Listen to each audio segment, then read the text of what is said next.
अभी आपका जो टॉपिक है, क्वेश्चन है, वो क्या है? कोष प्रवाह विवरण क्या है? What is fund flow statement.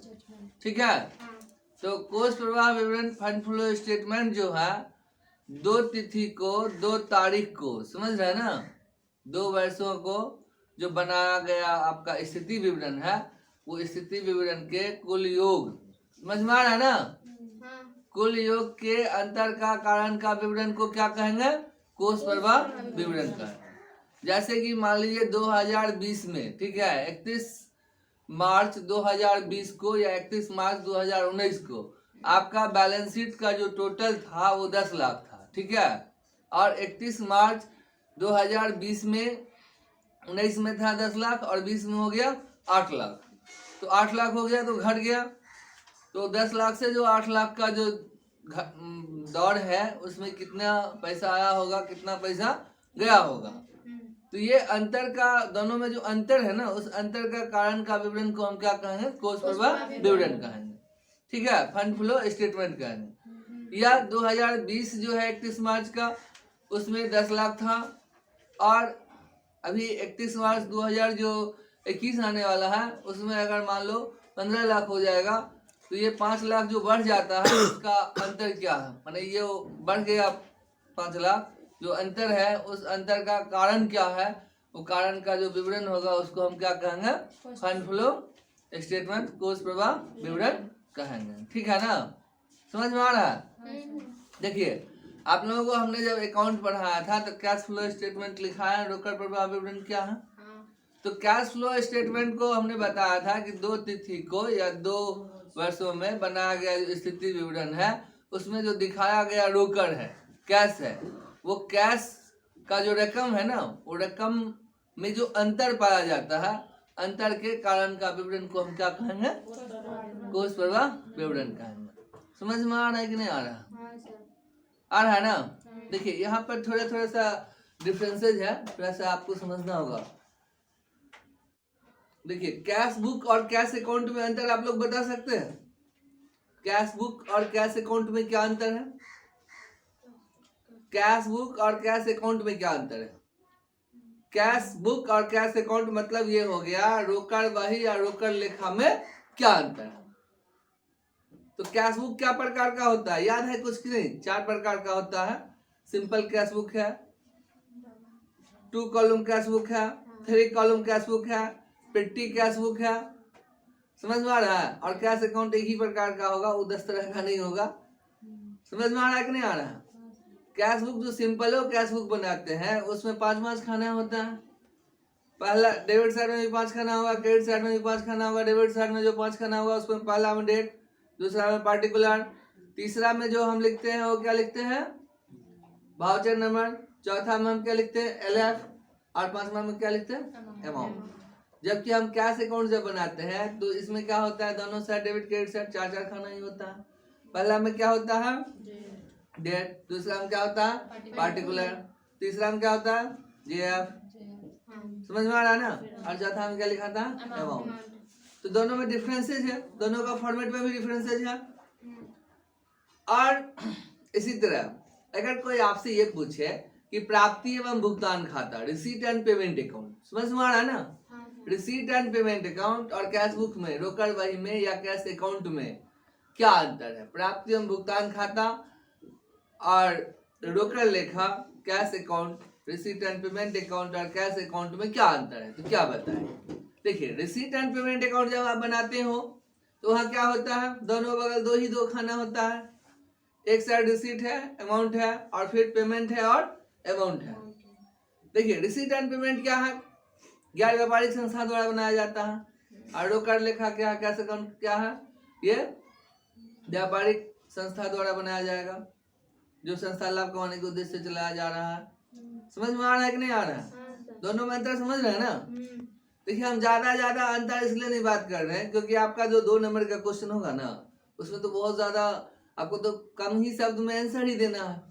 तो मैं 1-2 अंतर ही बता देता हूँ आपको, वही अगर आप लिख लेते हो परीक्षा में तो उसी में आपको 2 नंबर आ जाएगा, क्योंकि बस 2 शब्द में लिखना है, आपको कम से कम शब्द में लिखना है। समझ में आ रहा है ना कि नहीं आ रहा? मैंने कितने टॉपिक क्लियर किया आपको? अभी दिमाग में आ रहा है? कैश अकाउंट, और कैश बुक, रोकड़ बही और रोकड़ लेखा में क्या अंतर है। मैंने ये भी बताया रोकड़ कैश अकाउंट और प्राप्ति एवं भुगतान खाता रिसीट एंड पेमेंट अकाउंट में क्या अंतर है, दोनों में भी अंतर क्रिएट किया है। मैंने ये भी अभी क्रिएट किया है। आपको अगर ये कहा जाए कि रोकड़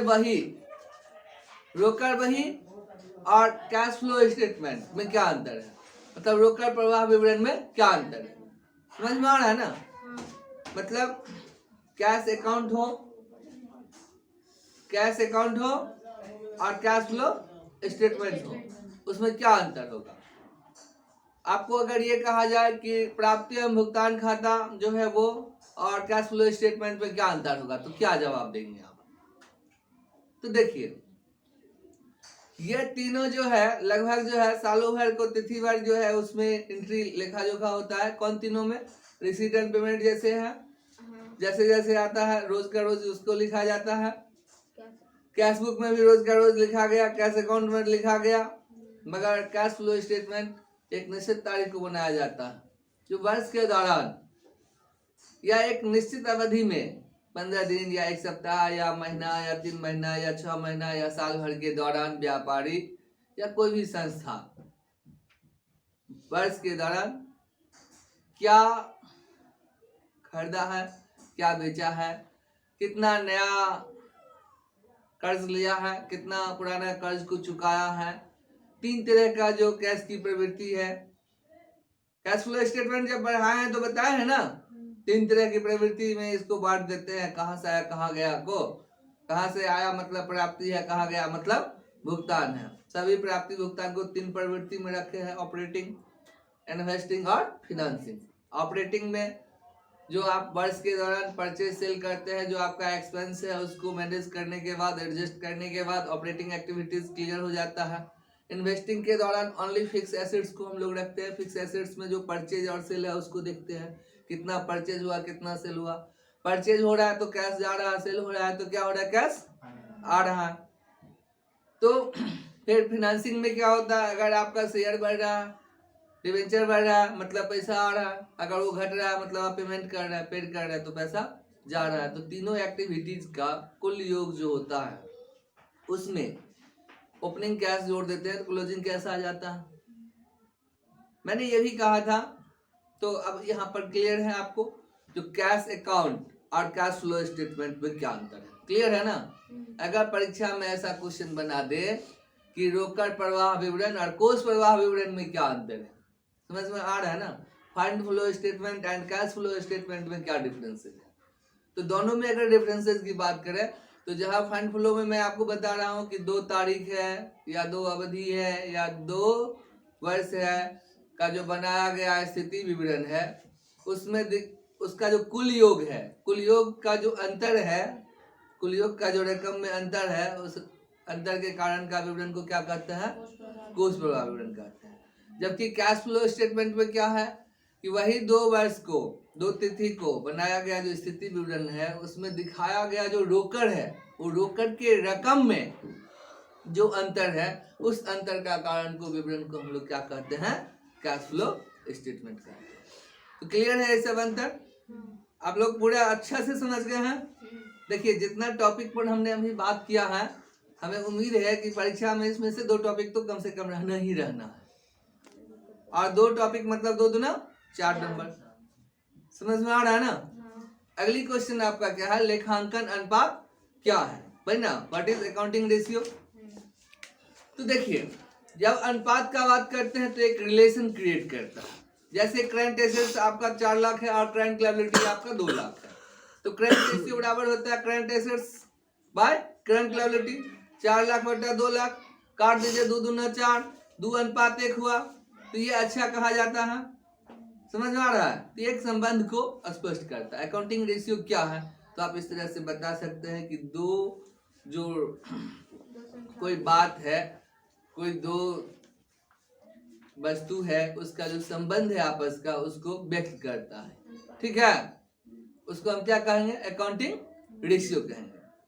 अभी इसमें देखिए बहुत से बात है, जीपी रेशियो अब निकालते हैं, तो जीपी रेशियो बराबर बताएंगे क्या होता है, gross profit by net cell गुने 100। नेट प्रॉफिट रेशियो बराबर क्या होगा? Net profit by net cell गुने 100। समझ में आ रहा है? करंट रेशियो बराबर क्या होगा? करंट एसेट्स बटा करंट लायबिलिटी। लिक्विड रेशियो बराबर क्या होगा? लिक्विड एसेट्स बटा current liability. Stock turnover ratio बराबर क्या होगा? कॉस्ट ऑफ गुड्स सोल्ड अब्लिक सेल या रेवेन्यू फ्रॉम ऑपरेशन बाय जो है क्या हो जाएगा आपको? Average stock. समझ में आ रहा है? एक्सपेंसेस रेशियो निकालेंगे तो क्या होगा? Expense by net cell into 100। इसी तरह अगर हम, समझ में आ रहा है कि नहीं आ रहा है? तो कोई भी रेशियो निकालेंगे तो ये सब अकाउंटिंग रेशियो से जुड़ा हुआ है, जो कि आप अकाउंटिंग रेशियो चैप्टर में पढ़े हैं। बहुत कुछ क्लियर होगा आपको, सारे ऑप्शन का बताए हैं सारा रेशियो सब। अगला जो आपका क्वेश्चन एक बन रहा है अभी, वो क्या है? बीईपी, समविच्छेद बिंदु क्या है? तो समविच्छेद बिंदु क्या है? देखिए, समविच्छेद बिंदु जो है वो व्यापार का जो है बिक्री का वह रकम है जहां पर कि व्यापारी उस रकम को प्राप्त कर लेने पर व्यापारी को न कोई प्रॉफिट होगा न कोई लॉस होगा। समझे? बीईपी क्या है? बिक्री का वह रकम है जितना व्यापारी उसको प्राप्त कर ले, मतलब उस वस्तु को बेच ले, तो बेचने के बाद वह जो है न कोई उसको लॉस होगा न कोई प्रॉफिट होगा। ठीक है? तो बीईपी बराबर समझ रहे हैं? इसको जीरो प्रॉफिट जीरो लॉस भी कहते हैं। बिजनेस में ये बहुत बड़ी बात है कि नो प्रॉफिट नो लॉस पर अगर हम लोग पहुंच गए हैं तो बहुत बड़ा बात होता है। जब कोई उद्योग धंधा लगाते हैं तो उद्योग धंधा के लिए जमीन खरीदिए, फिर उसका जो है उसको वहाँ बिल्डिंग बनाइए, इसी में साल 2 साल गुजर जाता है। फिर कोई प्रोडक्ट को जो है आप तैयार कर रहे हैं, उसमें 3 साल, तीसरे साल चौथे साल में जाकर प्रोडक्ट मार्केट में आ पाता है। और फिर बहुत दिन तक तो स्टार्टिंग बीईपी पर पहुंचना एक बहुत बड़ी बात होती है। जब कोई व्यापार बीईपी पर पहुंच जाता है, मतलब ये होता है कि अब वो व्यापार जिंदा हो गया। समझा? अब जैसे कि आप मान लो कि 9 महीना बच्चा को माँ पेट में रखता है, वो बड़ा हुआ बच्चा, उसको पढ़ाया लिखाया, ग्रेजुएशन किया, उसके बाद जॉब बैंक रेलवे में, कब जब वो जॉब कोई गवर्नमेंट जॉब या कोई प्राइवेट सेक्टर में जो अच्छा सा पैसा कमाने लगता है, तो होता है कि अब बच्चा जो है सक्सेस हो गया। उसी तरह कोई व्यापार होता है। जब व्यापार को मान लीजिए जन्म देते हैं और वो चालू करते हैं और वो जब प्रॉफिट की ओर चला जाता है, तब समझते हैं कि अब व्यापार चलने लगा। तो बीईपी वही चीज है। बीईपी का मतलब है कि व्यापार में नो प्रॉफिट नो लॉस का होना चाहिए। मतलब BEP zero profit zero loss है। ठीक है? तो समविच्छेद बिंदु क्लियर है। अब इसको हम लोग जो है तालिका पर भी बता सकते हैं, रेखा चित्र पर भी बता सकते हैं। एक फॉर एग्जांपल के लिए आपके बुक में भी एग्जांपल है आपको कि फिक्स कॉस्ट जो है आपका 30,000 है, वेरिएबल कॉस्ट पर यूनिट आपको 3 रुपया है, सेल पर यूनिट आपका 6 रुपया है। तो बीईपी यूनिट बराबर निकाल लिया है कि फिक्स कॉस्ट बाय कंट्रीब्यूशन, और कंट्रीब्यूशन बराबर हो गया sale per unit minus variable cost per unit. Sale per unit 6 रुपया है, वेरिएबल कॉस्ट पर यूनिट 3 रुपया, तो 6 माइनस 3 बराबर 3 रुपया हो गया। फिर आगे उसको क्या किया है? 30,000 बटा 3 करके 10,000 यूनिट निकाल लिया है। और बीईपी सेल बराबर क्या हुआ? BEP unit into sale per unit. तो बीईपी यूनिट आपका 10,000 है और उसको सेल पर यूनिट जो 6 रुपया उससे मल्टीप्लाई कर देंगे तो 60,000 रुपया बीईपी सेल होगा। मतलब क्या? 60,000 रुपया अगर व्यापारी सेल कर लेता है तो बीईपी पर पहुंच जाता है। अगर 60,000 से कम का सेल है तो लॉस में चल रहा है। 60,000 से ऊपर का जब सेल होगा तो प्रॉफिट में चलने लगेगा। समझ गए? क्लियर है? अब इसको हम जो है एक टेबल बना के बता सकते हैं, या वो रेखा चित्र बना के इसको अच्छा से और समझा सकते हैं। बीपी को समझ में आ रहा है? बीपी को समझना बहुत बड़ी बात है। बीपी जो आदमी व्यापारी समझता है वो उसी हिसाब से खर्चा करता है, क्योंकि उससे बीपी तक अगर सेल नहीं पहुंचा है मतलब वो व्यापारी लॉस में है, इसलिए उसको बीपी का ज्ञान होना बहुत जरूरी है। ठीक है? तो आज का तीनों क्वेश्चन का छोटा छोटा समझा दिए हैं।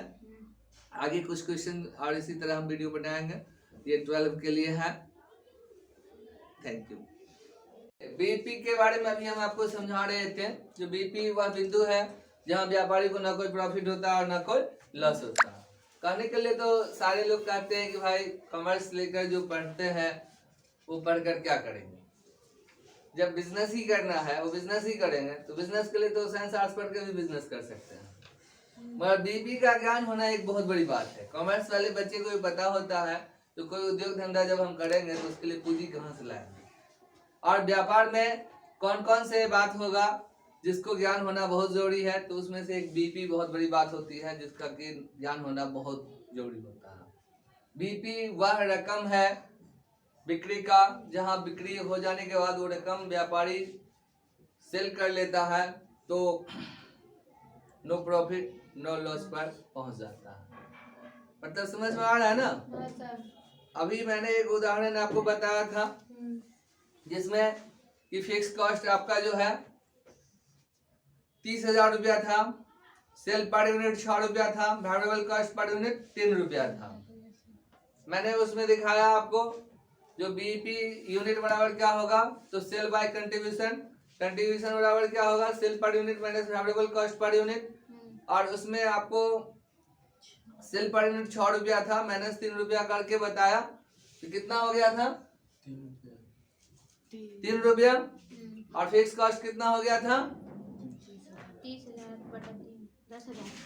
यहाँ देखिए फिक्स कॉस्ट आपका हो गया था 30,000 रुपया, और आपका cell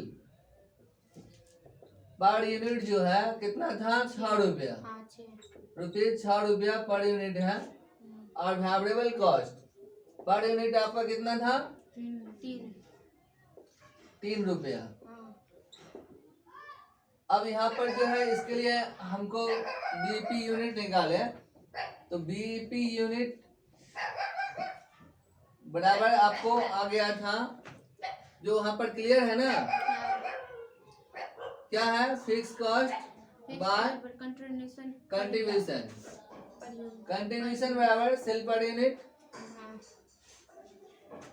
minus variable cost per unit, sale per unit minus variable cost per unit. समझ में आ रहा है?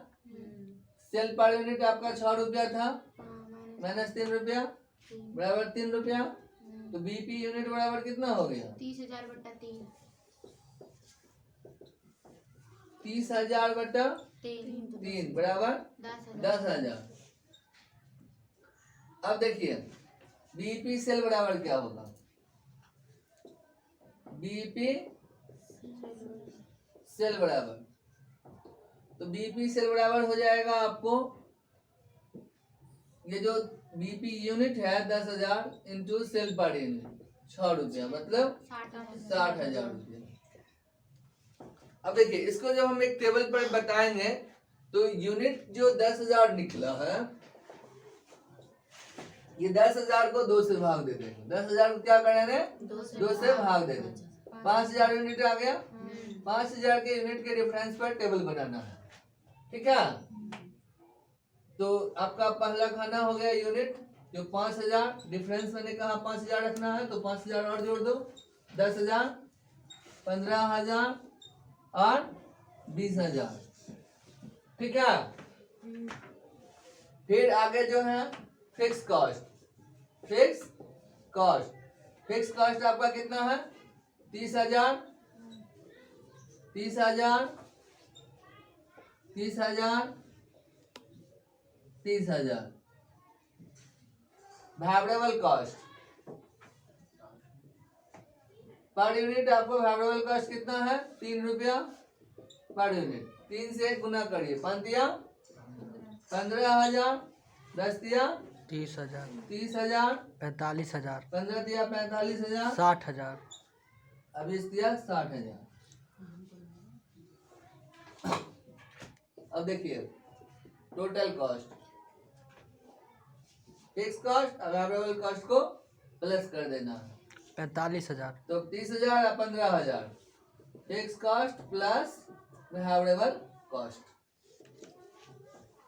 तो यहाँ देखिए 30,000 और 15,000 कितना हो गया 45,000, 45,000, 30 30 60,000, 75,000, 30 45 हो गया आपको 75,000, 90,000 रुपये, और 30 और 60 90,000।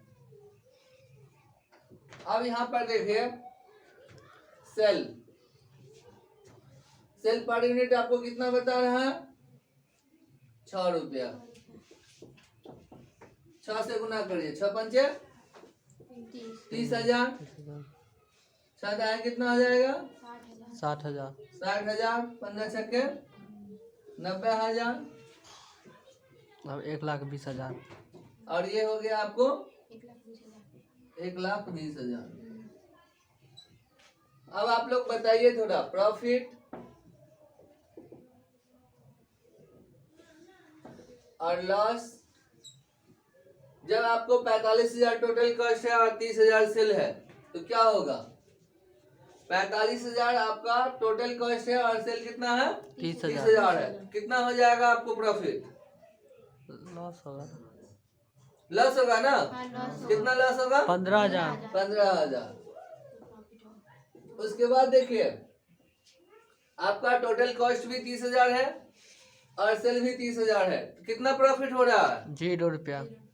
और लॉस कितना हो रहा है? 0 0 हो रहा है। इसको हम लोग क्या कहते हैं? बीपी। क्या कहते हैं? BP। BEP. No profit no loss. Profit no loss. Loss. 0 profit 0 loss भी कह सकते हैं। ठीक है। देखिए बीपी पर जब कोई व्यापारी पहुंच जाता है तो बहुत चैन का नींद सोता है उस दिन, क्योंकि अब उसको लॉस का दुनिया समाप्त हो गया। समझे? जैसे आप देखते हो कि बच्चा जो है 9 महीना माँ के पेट में रहता होगा तो क्या सब सोचता होगा पता नहीं। और बच्चा में जब वो बहुत रोता है, जब भूख लगता है तो भी रोता है। हमेशा बच्चा जो जो बड़ा होता है बराबर टेंशन रहता है। बच्चे की उम्र में आप लोगों को हमेशा कुछ कुछ खाने का मन होता होगा, पैसे मांगते होंगे अपने पेरेंट्स से, और पेरेंट्स अगर पैसा नहीं देते होंगे तो बहुत गुस्सा आता होगा पेरेंट्स पर। होता होगा काश हम भी कमाने लगते तो सारा टेंशन खत्म हो जाता। और जब आपको जॉब हो जाता है तो आप टेंशन मुक्त हो जाते हैं, क्योंकि अब आपका जॉब हो गया, महीना लगेगा आपके अकाउंट पे उतना पैसा जाएगा जो अच्छा से अपना आप जीवन यापन कर सकते हो, मन चाहे चीज खा सकते हो। तो वही है व्यापार में, बीपी पर पहुंच गए मतलब टेंशन मुक्त हो गए, अब लॉस होने की कोई संभावना नहीं रह जाता है। ठीक है, तो फिर आगे हम इसको रेखाचित्र बताते हैं। देखिए, और यहाँ पर जो है आपको 90,000 सेल है और 75,000 टोटल कॉस्ट है, तो कितना प्रॉफिट हो रहा है? 90,000 में 75,000 जाएगा तो कितना होगा प्रॉफिट? 15,000। 15,000।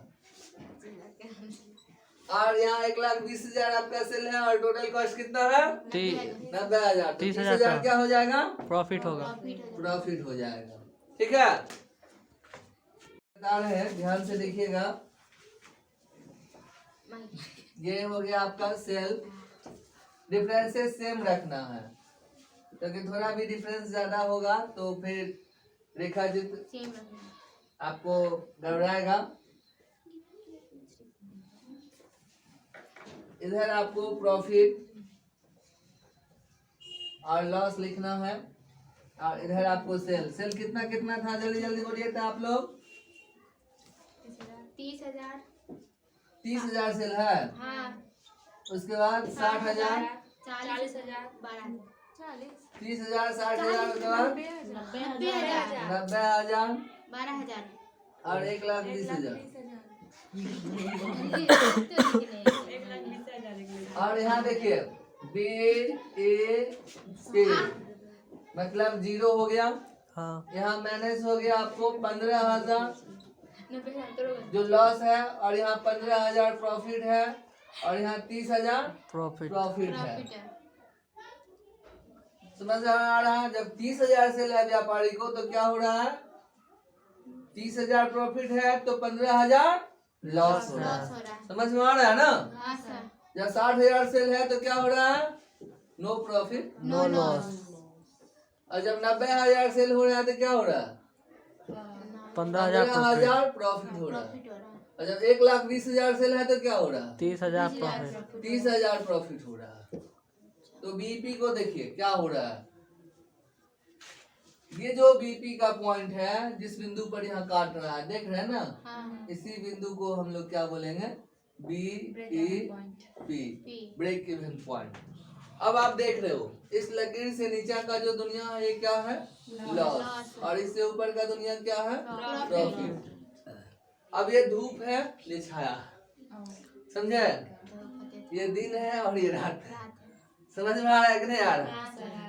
ये धूप है, ये जो है उजाला हुआ, मतलब इसमें व्यापारी आगे भागेगा। ये लॉस की दुनिया है, लॉस में तो कितना इफेक्ट पड़ता है समझ में आ ही रहा होगा आप लोगों को, नींद भी उड़ जाता है। तो ये जो बिंदु है ये बीपी है, बीपी को प्रत्येक व्यापारी को ज्ञान होना जरूरी होता है। जो व्यापारी बीपी को नहीं समझ पाते हैं वो व्यापार में अगर वो लॉस में भी चल रहे हैं फिर भी वो खर्चा अगर वैसे ही कर रहे हैं तो क्या होगा, जो व्यापार और जो है मिट्टी में मिल जाएगा। इसलिए व्यापारी को हमेशा बीपी का ज्ञान होना चाहिए, प्रत्येक व्यापारी को होना चाहिए। जो बीपी से नीचे अगर सेल हो रहा है तो सतर्क हो जाए वो, ठीक है। Thank you.